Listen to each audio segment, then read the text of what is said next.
So yeah, this happened, and honestly, I'm still processing the absolute chaos that unfolded. But I need to get this out because Reddit, you're not going to believe what my own family did to me. And look, I know everyone says their family is dysfunctional, but mine took it to a level I didn't think was possible until I watched it happen in real time, in front of my future in-laws and everyone who mattered to me. I'm Roland, I'm 29, and I've been with Jessica for 3 years. She's incredible, way out of my league if you ask my family. And apparently they made sure everyone at our wedding rehearsal knew exactly how they felt about that. But I'm getting ahead of myself because you need to understand the full picture of how I got here and why what I did next was a long time coming, not some impulsive reaction. My family has always treated me like the walking punchline to a joke only they found funny. My brother Jared is 32, has his finance degree, works at some mid-level position at a bank, drives a newer SUV, and basically checks every box my parents wanted checked. Me? I went to community college for a year and a half before I had to drop out because my dad refused to co-sign student loans, and my mom told me I should just work instead of wasting money on education. I'd probably fail anyway. Yeah, that's the kind of support system I had, so I worked retail, bounced between a few service jobs, tried to start a pressure washing business that didn't take off because I couldn't afford proper equipment and marketing, and basically became the family disappointment while Jared got praised for breathing correctly. Here's what made it worse, though. Every family gathering, every holiday, every random occasion, someone would bring up my failures. Thanksgiving 2 years ago, my uncle spent 20 minutes talking about how Jared just got promoted, while I was still begging for hours at my retail job. Christmas last year, my mom literally said in front of everyone that she wished I'd tried harder to be more like my brother. And my dad, he just nod along like all of this was completely reasonable feedback. Like publicly humiliating your own son was just good parenting. When I met Jessica at a friend's party 3 years ago, I thought she'd run once she met them. She's got a good job as an office manager, comes from an actually functional family, has her life together. But she stayed. And when I proposed last year, she said yes, even though my mom pulled her aside at the engagement party and asked if she was sure she wanted to marry someone with no real prospects. Jessica told me about that conversation later, and I just filed it away with all the other garbage they'd thrown at me over the years. Now here's the thing nobody in my family knew. And I kept it quiet on purpose for years because I was waiting for the right moment. When my grandma died 6 years ago, she left me her house. The whole thing paid off in my name only. My grandma was my dad's mom, and she never liked how they treated me. She told me once when I was visiting her in the hospital that I reminded her of my grandpa who everyone thought would amount to nothing until he built a successful construction business from scratch. She said I had that same fire in me that just needed the right spark. The house was the one my parents, Jared, and my dad's sister, Anne, all moved into after Grandma passed, because it was bigger than their apartment and mortgage-free. They just assumed it went to my dad or got split between the kids. I never corrected them. I let them live there while I rented a small place across town, worked my jobs, saved money quietly, and watched them continue to treat me like garbage while living in my house. Every insult, every put-down, every family dinner where they made me feel like dirt, they were doing it under a roof I legally owned. The irony wasn't lost on me, trust me. So we planned the wedding for this October. Small ceremony, rehearsal dinner at a decent hotel venue. Nothing fancy, but nice enough.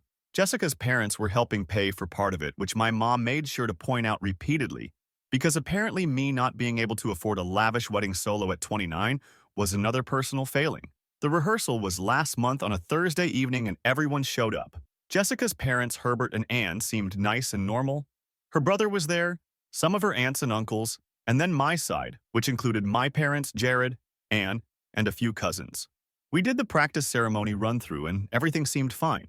Awkward because my family barely interacted with Jessica's family, but fine. Then we moved to the dinner portion, and that's when it happened. We're sitting there, food just arrived, and my mom Nora stands up with her wine glass. I figured she'd do a normal toast, maybe say something generic about being happy for us, whatever. Instead, she grabbed the microphone from the DJ booth setup, actually grabbed it and tapped it to make sure everyone was paying attention.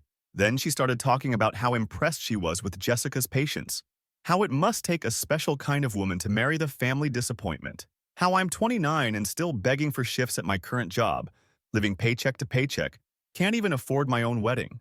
She brought up how I wanted to be somebody once, had all these dreams about college and business, and now look at me, settling for whatever scraps of hours I can get.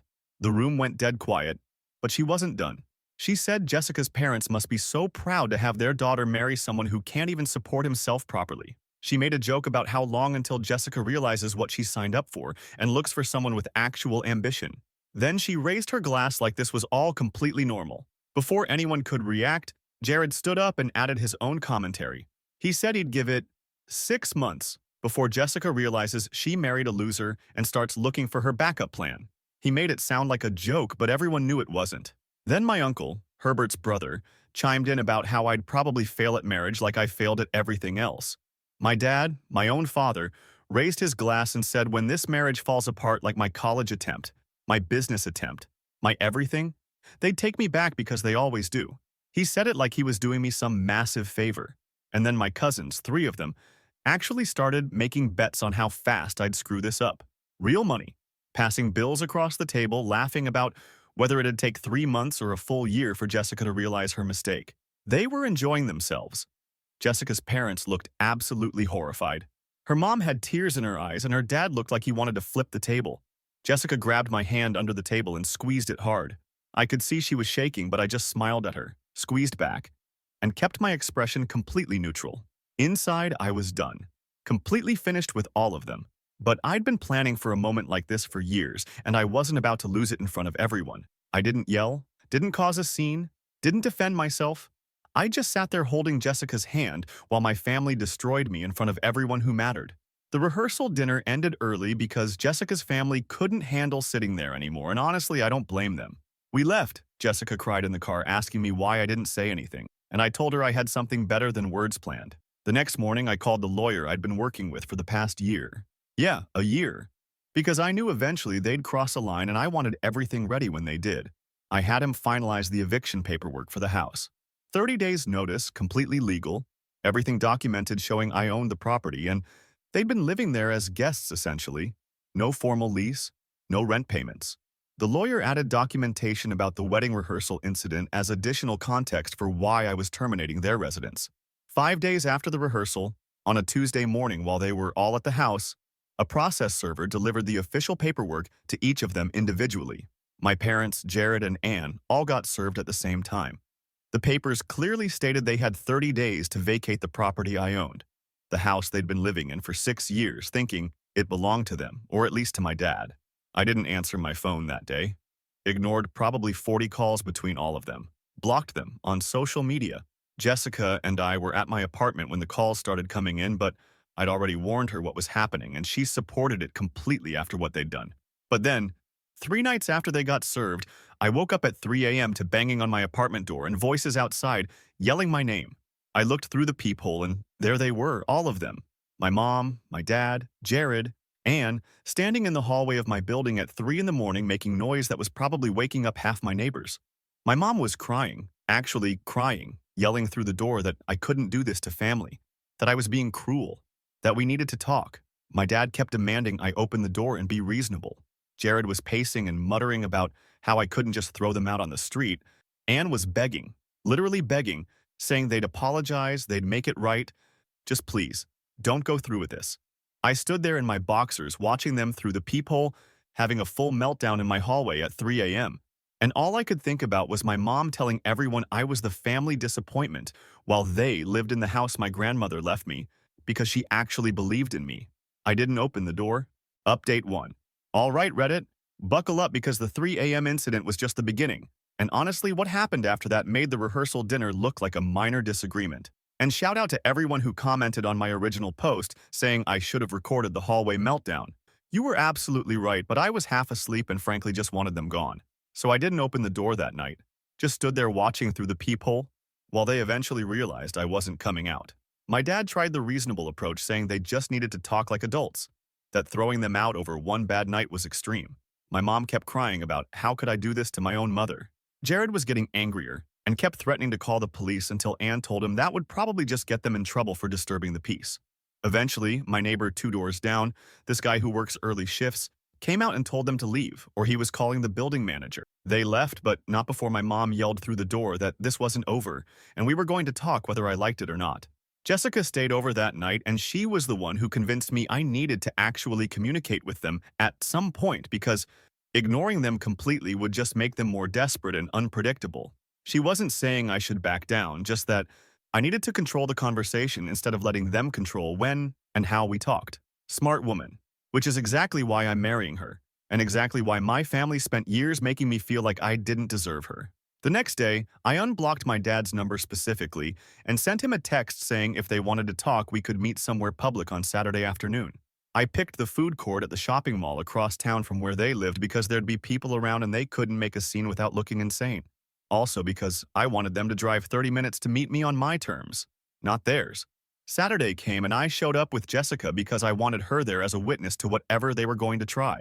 My parents showed up with Jared and Anne, so it was 4 against 2, and I could already see my dad's strategy face on. He's always been the type who thinks he can logic his way through anything, find the angle that makes him right. We sat down at one of those plastic tables near the Chinese food place, and my dad immediately launched into his explanation for why the eviction was unreasonable and illegal. He said they'd been living in that house for 6 years. That gave them tenant rights even without a lease. That I couldn't just kick them out with 30 days notice without cause. He clearly talked to someone, maybe a lawyer or maybe just Googled it, because he was throwing around terms like adverse possession and implied tenancy. He said if I tried to force them out, he'd take me to court and a judge would absolutely side with them, given the circumstances. I let him finish his whole speech, and then I pulled out my phone and showed him the documentation my lawyer prepared. Every single visit I made to that house over 6 years, where I explicitly stated I was the owner checking on my property. Text messages I'd sent over the years mentioning it was my house they were staying in. My grandma's will clearly leaving the property to me specifically. Photographs I'd taken periodically of the property condition. Bank records showing I paid the property taxes every single year. My lawyer had prepared for exactly this argument and documented everything showing they were guests in my home, not tenants with rights. My dad's face changed when he realized I'd been planning this for a long time, that this wasn't some impulsive reaction to the rehearsal dinner, but something I'd been methodically preparing for. He asked me when exactly I'd decided to become this vindictive and cruel. So I told him. I told all of them about every single time over the years they made me feel worthless. How my mom compared me to Jared at every family function. How my dad refused to help me with college but co-signed a car loan for Jared 2 years later. How they'd spent years treating me like I was an embarrassment while living in the house my grandmother left me specifically because she believed in me when they didn't. I brought up the Thanksgiving where my uncle spent the whole meal talking about Jared's promotion while I was working retail. The Christmas where my mom said she wished I'd tried harder to be like my brother. Every insult, every comparison, every casual comment about how I wasn't living up to their expectations while they lived rent-free in my house. My mom tried to interrupt, saying those were just normal family conversations, that parents are allowed to want better for their kids, that I was being too sensitive about criticism, meant to motivate me. She actually said that the years of putting me down were supposed to motivate me. Jared backed her up, saying, I always took things too personally, and maybe if I'd actually listened to their feedback, I wouldn't be in this position. That's when I lost it a little bit. Not yelling or making a scene, but I asked Jared directly what position exactly was I in that was so terrible. I had a job, an apartment, a woman who loved me, and I owned property they didn't even know about. What exactly had I failed at besides meeting their arbitrary standards? He didn't have an answer that didn't just prove my point, so he switched tactics and said the rehearsal dinner was just jokes that went too far, that they didn't mean any of it seriously, that I was throwing them out over a misunderstanding. Jessica actually laughed at that. Just straight up laughed and said there was no misunderstanding about his mother grabbing a microphone to announce to everyone that her son was the family disappointment who couldn't afford his own wedding. There was no misunderstanding about my dad toasting to the inevitable failure of our marriage. She said it pretty calmly, but you could hear how angry she was underneath. Anne tried a different approach and started talking about how this would destroy the family forever, how I'd regret pushing them away, how family forgives each other and moves past things. She brought up how much they'd done for me over the years, how they let me stay with them when I was between jobs once 4 years ago for 2 months. Apparently, letting me sleep on their couch in my house for 8 weeks was such a massive favor that I owed them indefinite free housing. Then my dad played what he clearly thought was his trump card. He said if I went through with the eviction, they wouldn't come to the wedding. None of them would show up and everyone would know it was because I kicked them out of their home over a simple mistake. He said Jessica's family would see how I treated my own parents and wonder what kind of man does that. He was trying to make me choose between the eviction and having my family at my wedding. I told him that worked out perfectly because they weren't invited anymore anyway. Jessica and I had already discussed it and decided after the rehearsal that we didn't want them there. I'd rather have empty seats on my side than have them show up and ruin our actual wedding like they ruined the rehearsal. My mom started crying again. The loud kind of crying meant to make people look over and feel bad for her. She said I was breaking her heart, that she'd spent 29 years raising me, and this was how I repaid her. My dad put his arm around her and told me I needed to think carefully about what I was doing, because there was no coming back from this. But here's where things got worse. Jared looked at me and said they'd already started calling extended family members to tell their side of the story. My dad's brother, my mom's sister, my cousins, everyone was hearing about how I was throwing my elderly parents out on the street because of some petty grudge. He said by the time they were done, nobody in the family would talk to me again. They were trying to isolate me, turn everyone against me, make me the villain. I asked him if he told those relatives the part where they publicly humiliated me at my own wedding rehearsal, or just the part where I enforced my legal rights to my own property. He said I could spin it however I wanted, but they'd been living there for 6 years and suddenly kicking them out made me look unstable and cruel no matter what preceded it. Then Anne brought up something I hadn't considered. She said they'd been storing family heirlooms and my grandparents' belongings in the house. My grandpa's tools from his construction business, my grandmother's jewelry collection, photo albums, furniture that had been in the family for decades. She said if I wanted them out in 30 days, they were taking all of it with them and I'd never see any of it again. It was a threat disguised as information. My dad added that they'd already started packing some of the more valuable items just in case I was serious about the eviction. He said it would be a shame if things that belonged to my grandparents ended up in storage units or sold off because I was being difficult. That was a new complication I honestly hadn't fully prepared for. The house had a lot of my grandparents' belongings in it, and I knew some of it had sentimental value beyond just money. Family photos, my grandpa's business records, things I'd actually want to keep. But they were using it as leverage, threatening to take or destroy things that were technically in my house, but that they had access to right now. Jessica squeezed my hand under the table, and I could tell she was thinking the same thing I was. We needed to secure anything important from that house before the 30 days were up, and they could do whatever they wanted with it. But I didn't let them see that it bothered me. I told my dad he could take whatever personal belongings he wanted, but anything that belonged to my grandparents or was part of the house itself stayed. He smiled and said that that would be difficult to determine, wouldn't it? What counted as personal belongings versus family heirlooms versus house property. He said it would be a shame if there were disputes about what belonged to who and things got damaged or lost in the confusion. They were escalating, not backing down, not genuinely apologizing, just finding new ways to pressure me and make this as difficult as possible. My mom brought up the wedding again, saying they'd be willing to reconsider their position on attending if I reconsidered the eviction, like it was a negotiation where they held any cards. I stood up and told them they had 26 days left to be out of my house, and if anything went missing or got damaged, I had documentation of everything that was there and I'd pursue it legally. Jessica and I left them sitting at that food court table, and I could hear my mom crying louder as we walked away. In the parking lot, Jessica asked me if I actually had documentation of what was in the house, and I admitted I didn't have detailed lists of specific items. We'd need to do an inventory soon, but that meant going to the house while they were still living there, and that felt like walking into enemy territory at this point. The whole drive back to my apartment, I was running through options in my head. We still had 3 weeks until the wedding, and now I had to worry about securing my grandparents' belongings, dealing with extended family members who were getting a completely false version of events, and figuring out how to force them out without them destroying everything out of spite. That night, I got a text from a cousin I hadn't heard from in over a year. She said she heard about what was happening and wanted to know if I really was making my parents homeless. When I explained the actual situation, she said it sounded like there were two sides to every story and maybe I should be the bigger person. The extended family pressure campaign was already starting, and it was only going to get worse. Update 2. So the extended family campaign started hitting harder than I expected, and honestly, Reddit, I should have seen it coming, but I underestimated how much my parents would twist this whole situation. And yeah, to the commenter who said I should have inventoried the house contents before serving eviction papers, you were completely right. And I'm paying for that mistake now. The day after the food court meeting, I started getting messages from relatives I barely talked to. My dad's brother, who I mentioned before, he sent me this long text about how disappointed my grandparents would be if they knew I was treating family this way.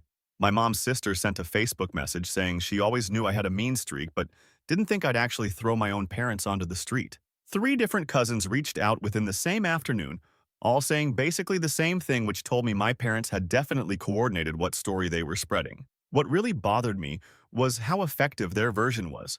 They were telling everyone that I inherited a house, let them live there for years, and then suddenly decided to evict them with no warning over a minor disagreement at a dinner. They completely left out the part where they spent years treating me like garbage and then publicly destroyed me in front of my future in-laws. They made it sound like I was being cruel and vindictive out of nowhere. Jessica pointed out that I needed to get ahead of this because if every relative only heard their side, I'd lose any family support I might have had. So I started responding to the messages with the actual story. I explained about the rehearsal dinner, about years of being compared to Jared, and called the family disappointment, about how they'd been living in my house rent-free while insulting me constantly. Some relatives seemed to understand once they heard the full context. Others basically said even if the rehearsal dinner was bad, eviction was too extreme. Nobody wants to pick sides in family drama, so a lot of them just went silent after I explained everything. But then on Tuesday, 5 days after the food court meeting, my dad's brother and his wife showed up at my work, my actual workplace. I work at a hardware store now. Been there about 8 months, and they came in during my shift pretending to shop, but really they were there to corner me. I was helping a customer with paint supplies when I saw them walk in, and I knew immediately why they were there. They waited until I finished with the customer, and then my uncle approached me acting all friendly, asking how I was doing. I told him I was working and didn't have time for personal conversations. He said this would just take a minute, and then launched into this whole speech about family loyalty and forgiveness right there in the middle of the store. His wife stood there nodding along, saying my mom was devastated and barely eating, that my dad was stressed enough to make himself sick worrying about where they'd live. I kept my voice down because I wasn't going to make a scene at work, but I told him that they had plenty of time to find a place and that this was between me and them, not him. He said family doesn't work like that. When one member is in trouble, everyone helps. I asked him where that attitude was when they spent years making me feel worthless at every family gathering. He actually said that was different because parents are supposed to push their kids to be better, and I was taking normal family dynamics too personally. My manager noticed what was happening and came over asking if everything was okay. My uncle immediately switched to acting like we were just having a casual family chat and said everything was fine. After he left, my manager pulled me aside and asked if I was dealing with family problems because having relatives show up at work to argue wasn't acceptable. I explained briefly what was happening, and he was cool about it, but said if it happened again, I should let him know immediately. That same day, Jessica told me her parents were starting to ask questions about why none of my family would be at the wedding. She'd explained the rehearsal dinner situation to them before, but now they were concerned about whether this level of family dysfunction would affect our marriage long term. Her dad specifically asked her if I had anger management issues given how severely I'd reacted to one bad night. Jessica defended me completely and told them about the years of mistreatment, but I could tell it was putting stress on her, having to constantly explain and justify my decisions to her family. By Wednesday, I knew I couldn't put off dealing with the house contents anymore. I needed to get in there and document what my grandparents' belongings were still there and what my family might have already removed. I texted my dad that I'd be coming by Thursday afternoon to inventory family heirlooms and that I expected everything to still be there. He responded saying I was welcome to come by my own house anytime, but that things had already been packed for moving, and he couldn't guarantee what was where anymore. That was clearly a warning that they'd been actively removing or hiding things. So Thursday afternoon, I drove to the house with Jessica and my buddy from work, who I'd asked to come as a witness. The house is a decent-sized ranch style, 3 bedrooms, full basement, 2-car garage. My grandparents bought it in the 80s, and it's fully paid off, which is probably worth about $200,000 now in this market. Walking up to the front door of a house I legally owned but hadn't actually lived in felt surreal. I used my key to let myself in, and my mom was there in the living room. She'd clearly been waiting for me because she immediately started talking about how I should see how much packing they'd already done, how hard this was on them, how they didn't even know where they'd go. The living room had boxes stacked against the walls, but I walked right past her toward the basement where my grandpa's tools and business stuff had been stored. The basement was half empty. The good tools were gone. The ones my grandpa had used in his construction business that were probably worth a few $1,000s total. Some older broken stuff was left, but anything valuable had been cleared out. I asked my mom where everything was, and she said my dad and Jared had been organizing things into storage because they needed to sort through it all anyway. I went back upstairs to the spare bedroom where my grandma's jewelry and personal items had been kept in her old dresser. The dresser was still there, but when I opened the drawers, they were empty. No jewelry, no keepsakes, nothing. My mom followed me and said they'd moved valuable items somewhere safe so nothing got lost or damaged during the move. I asked her directly where my grandma's jewelry was, and she said it was family property that would stay with the family, meaning them. Jessica was taking photos of the empty spaces with her phone, while my friend was writing notes about what was missing. My mom got upset about the photos and said I was treating them like criminals when they were just protecting family heirlooms. I told her those heirlooms were in my house and removing them without permission was actually theft. She said I was being dramatic and that I'd get everything back eventually once everyone calmed down and worked this out reasonably. That's when my dad and Jared came in through the garage. They'd apparently been loading more stuff into Jared's SUV, which was parked in the driveway. My dad saw me taking inventory and said I should have given them more notice if I wanted a formal walkthrough. I showed him the text I'd sent giving 24 hours notice, and he said that wasn't enough time to prepare everything for inspection. We stood there in the hallway, and my dad laid out his actual strategy. He said they'd stored a significant amount of family property in a secure location and would return it all once we reached an agreement about the house situation, basically holding my grandparents' belongings hostage to force me to negotiate. I told him that was theft and I'd report it to police if everything wasn't returned immediately. Jared laughed and said, "Good luck proving what was in the house originally versus what they'd brought with them over 6 years. He said they'd moved in with furniture and belongings too, so how would I demonstrate what belonged to my grandparents versus what belonged to them? He'd clearly thought this through and realized the legal ambiguity they could hide behind. My dad added that they'd be willing to return everything undamaged if I reconsidered the eviction timeline.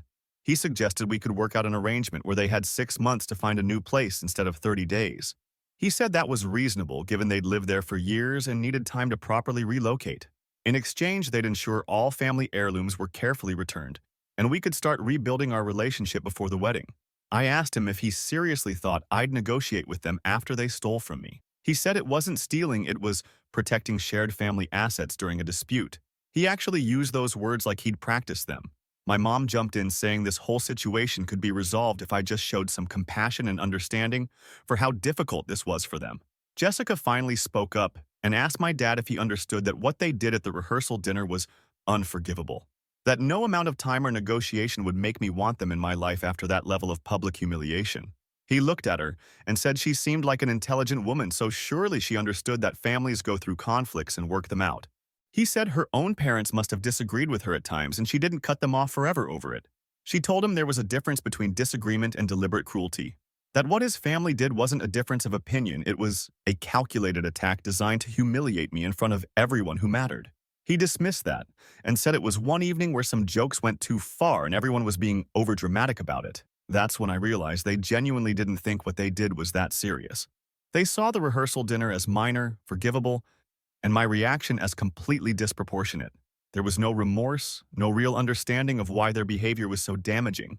They just wanted to negotiate their way back into free housing and maintaining the family dynamic where they could treat me however they wanted.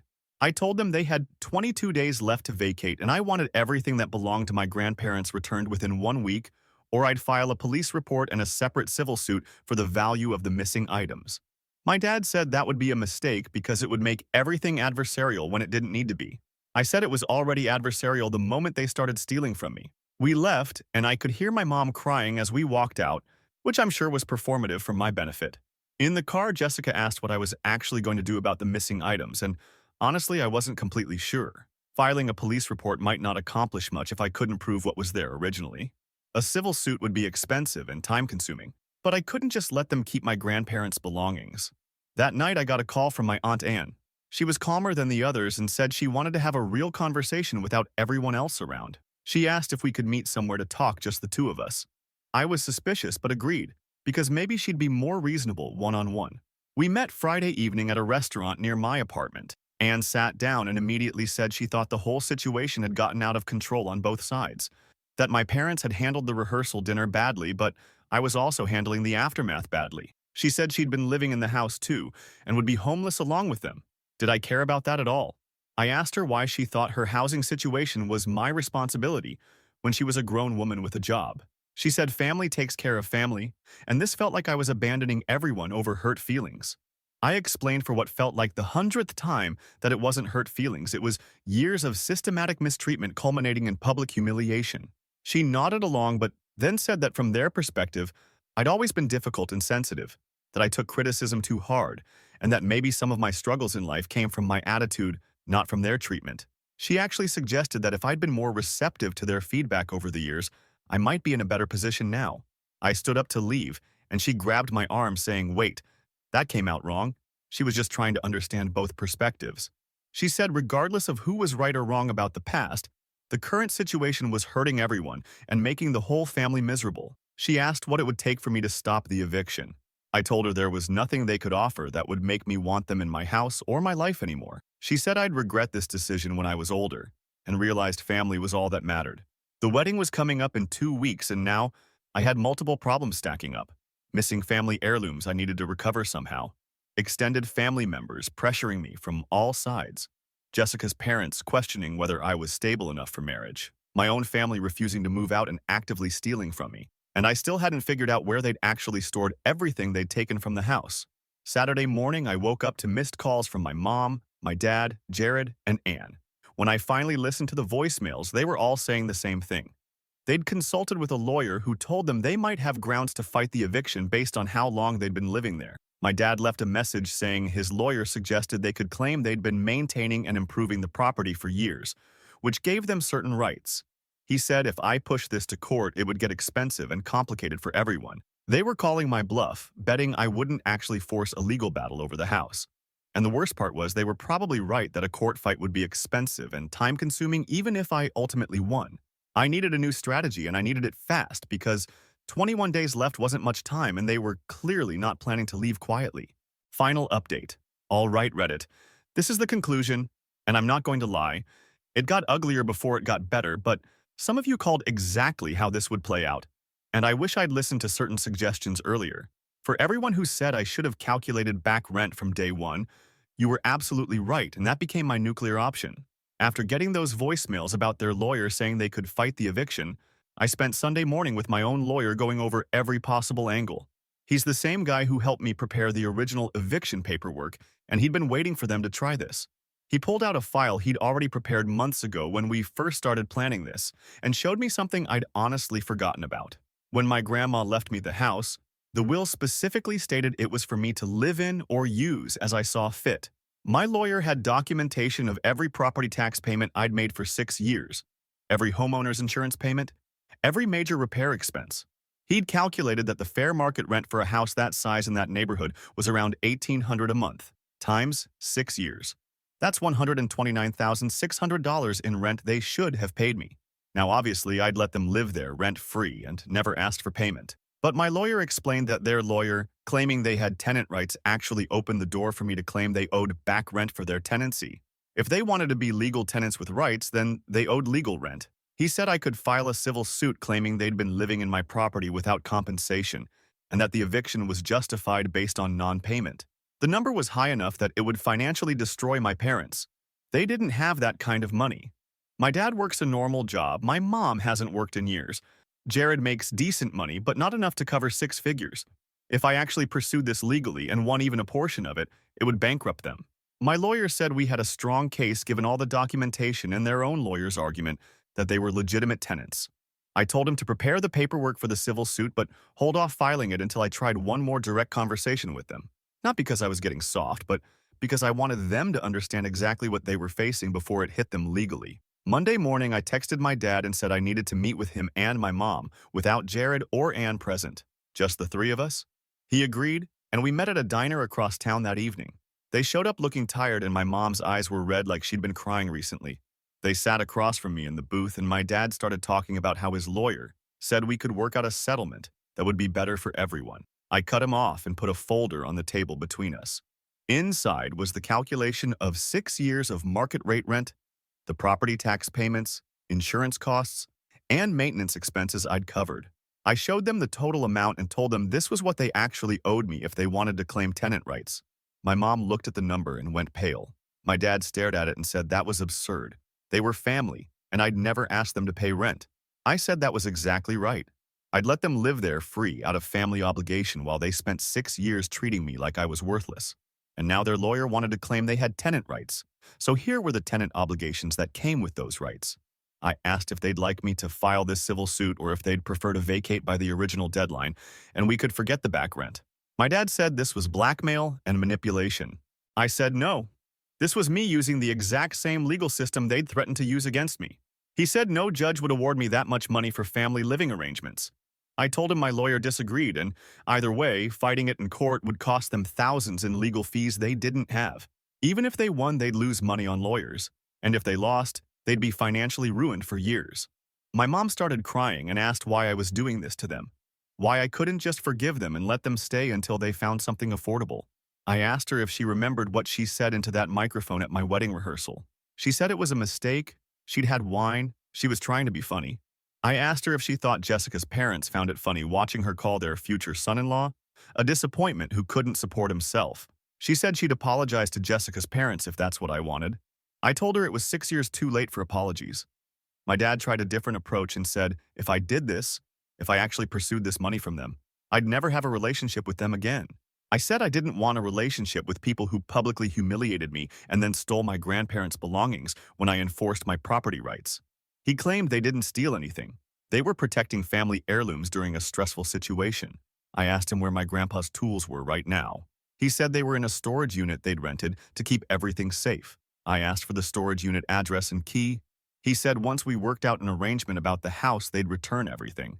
I told him that was literally holding my property hostage, and if everything wasn't returned by Wednesday, I was filing a police report and adding the value of the stolen items to my civil suit.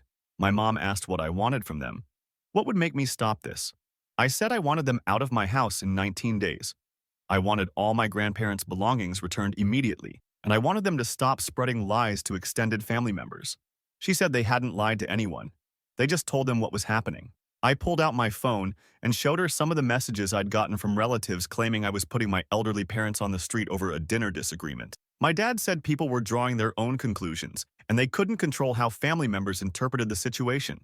I said then maybe they should tell everyone the full story, including the part where they spent years treating me like garbage in a house I owned. He said that was my perspective, and they had a different view of our family dynamic, that I'd always been oversensitive and took constructive criticism as personal attacks. Right there, in that moment, I realized nothing I said would ever make them understand what they'd done or feel actual remorse for it. They genuinely believed they were the victims in this situation, that I was the one being unreasonable and cruel. My mom was crying about how hard this was for her. My dad was calculating legal strategies, and neither of them showed any recognition that they'd created this whole mess. I stood up and told them they had until Wednesday to return everything they'd taken from the house, or I'd add criminal charges to the civil suit. I'd file the back rent lawsuit on Thursday if they weren't cooperating fully with the eviction timeline. My mom grabbed my hand and said I was destroying our family over one bad night. I pulled my hand away and said they destroyed our family over years of treating me like I wasn't good enough. The rehearsal dinner was just the final public declaration of what they'd always thought. I left them sitting in that booth and my mom was crying harder. My dad called after me saying I'd regret this, but I just kept walking. Tuesday afternoon, I got a text from Jared. He said he'd talked to our parents and they were devastated. He said I was taking this way too far over some hurt feelings and that I needed to drop the legal threats and act like an adult. I responded with a single question asking if he remembered making bets at my wedding rehearsal about how fast I'd fail at marriage. He didn't respond after that. Wednesday morning, a truck showed up at my apartment with Jared driving. He had my grandpa's tools in the back along with several boxes of my grandma's belongings. He unloaded everything onto the sidewalk and told me this was all of it. I asked about my grandma's jewelry collection, and he said that was still being located, but would be returned soon. I told him I wanted it by end of day Friday or I was filing the police report. He said I was being unreasonable about timeline, but would pass along the message. Thursday, my lawyer filed the civil suit for back rent and property damages. The amount claimed was $129,600 plus legal fees. My parents got served Thursday afternoon.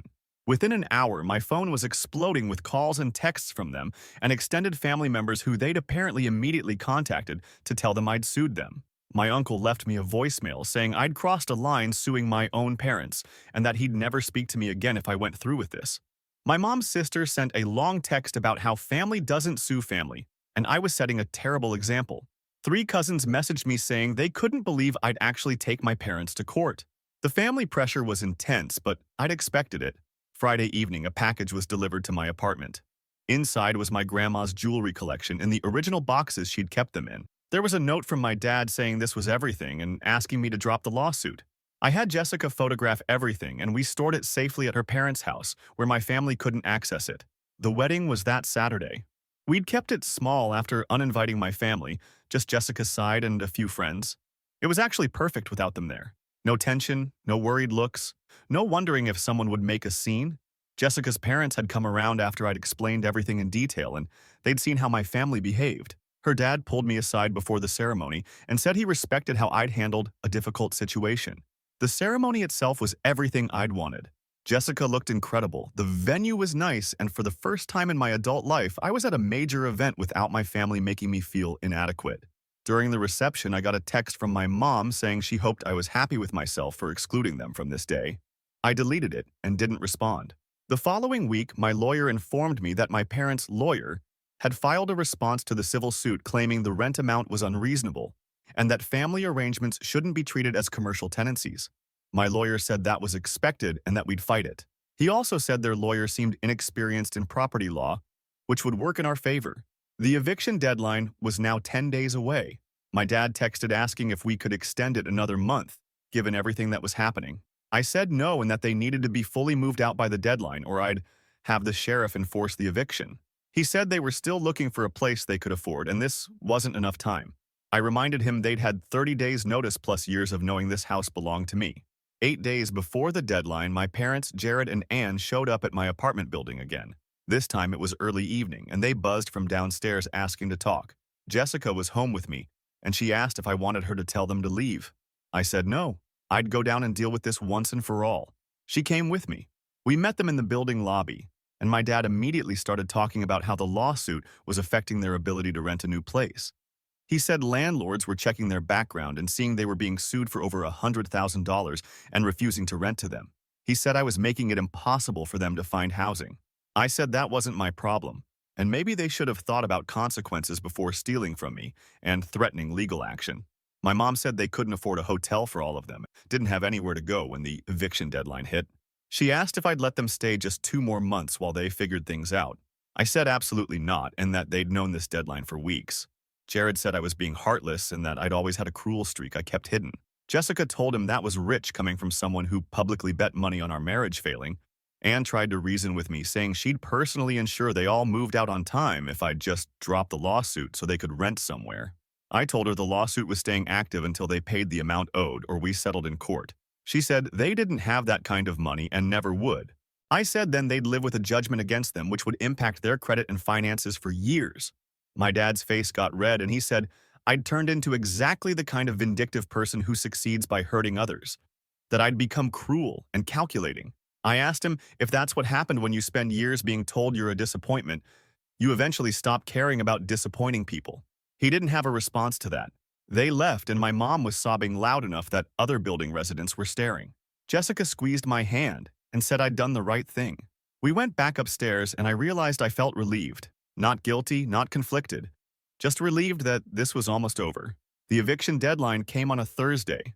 I'd arranged with the sheriff's office to be there in case they refused to leave. Jessica and I drove to the house that morning and my dad's car was gone from the driveway. The front door was locked and when I let myself in with my key, the house was empty. They'd moved out sometime in the previous 2 days without telling me. The place was trashed. Not completely destroyed, but they'd clearly left in anger. Holes punched in walls, carpet stained in several rooms, cabinet doors hanging off hinges in the kitchen. They'd taken some fixtures, including the dining room light fixture that had belonged to my grandparents. It was petty vandalism meant to hurt me one last time. I documented everything with photos and video. My lawyer said the property damage would be added to the civil suit and that it actually strengthened our case by showing malicious intent. The repair cost came to around $8,000, which seemed minor compared to the back rent claim, but it all added up. Over the next month, the civil suit moved forward. My parents tried to negotiate a settlement where they'd pay me $10,000 total, and we'd call it even. My lawyer countered asking for $60,000 as a settlement figure. They couldn't come up with that much. Their lawyer tried arguing that family arrangements shouldn't be treated as commercial leases, but the judge wasn't sympathetic given the property damage and stolen items. The case eventually settled for $42,000 paid in monthly installments over 5 years. It's not the full amount, but it's enough to financially burden them significantly while I use the money to repair the house and eventually sell it. My parents will be making payments to me for years, a constant reminder of what they did. Extended family mostly cut me off after the lawsuit concluded. My uncle hasn't spoken to me since. Most of my cousins took my parents aside. My mom's sister sends passive-aggressive messages occasionally, but honestly, I don't care. Jessica's family has been welcoming and supportive, and that's the family that matters now.